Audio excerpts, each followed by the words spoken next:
C'est là-dedans, donc c'est scellé sans un petit papier d'aluminium et tout, ça, c'est bien étanché à la lumière et à l'humidité. Tu l'ouvres, tu le mets dans ta Super 8, tu filmes. Une fois que tu as fini de filmer, ici, tu le sais parce que c'est écrit ExpoZ. Là, c'est pas écrit, hein, parce qu'il reste encore de l'image, à mon avis, mais c'est écrit ExpoZ. Tu retires ici, c'est fait exprès, tu t'enlèves le film, et donc là, on part dans le noir, parce que le film, du coup, il est photosensible encore, à la lumière. Donc on est dans le noir, on ouvre, on tire, et là, on se retrouve avec la spire pour le mettre sur spire. Du coup, là, je change tout de suite de format, parce que j'ai pas le modèle pour le Super 8.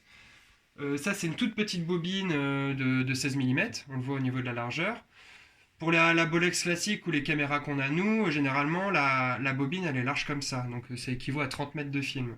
Donc imaginons on a 30 mètres de film, on se met sur notre petit foulard et on tire le film, on est toujours dans le noir. Ça on l'a mis précieusement de côté, on sait qu'on est là et tout, généralement on a une paire de ciseaux et tout ça pour gérer le truc. Et là du coup, on met le film, attends, hop, comme ça.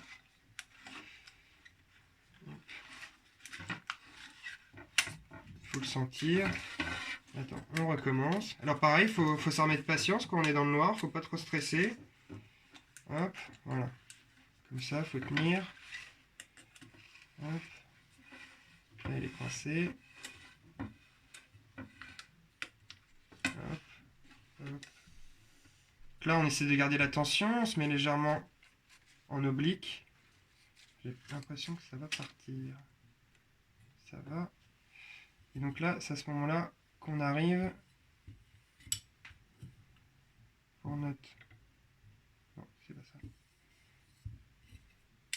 C'est bien, ça me fait réviser. Tac, comme ça. Donc toujours on est dans le noir là, c'est un peu au feeling. Et donc là on a verrouillé notre spire en 16 mm. Et après, il suffit juste de tirer. Et ça va s'enrouler proprement dans la spire. Je vais enrouler pas mal de fois et tu vas voir les quelques millimètres d'écart qu'il y a entre le film, ce qui va permettre au produit, au révélateur, de révéler tout le film.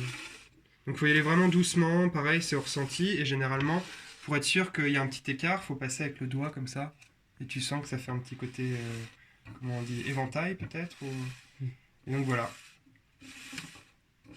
Et après, une fois que c'est fini, hop, on coupe, on bloque un peu l'amorce, et là, on est prêt pour le mettre dans un bac avec de la chimie.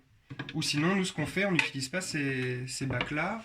On prend tout de suite un petit papier noir, type qu'on trouve dans les papiers photos, de la bâche vraiment très opaque, et on protège, on met notre spire là-dedans, on attend, et après on va regarder les bains, s'ils sont à la bonne. Tu filmes encore ? Ouais. Pour le noir et blanc, la température c'est idéal, c'est 21 degrés, et on peut se permettre de développer à 24 ou à 18. À 18 ça mettra plus de temps, à 24 ça ira plus vite au niveau des temps. Donc ça il faut le répercuter, et si on développe de la couleur, c'est 38 et c'est tout quoi. Si on est à 38, si on est à 37,5, les couleurs sont pas les mêmes, le film ne sera pas aussi contrasté, enfin, ça va être terrible, et donc du coup c'est super difficile de développer à 38 degrés précisément quand on a des bacs avec des thermostats un peu artisanaux comme ça, c'est pas évident quoi. Mais on y arrive, c'est pas évident.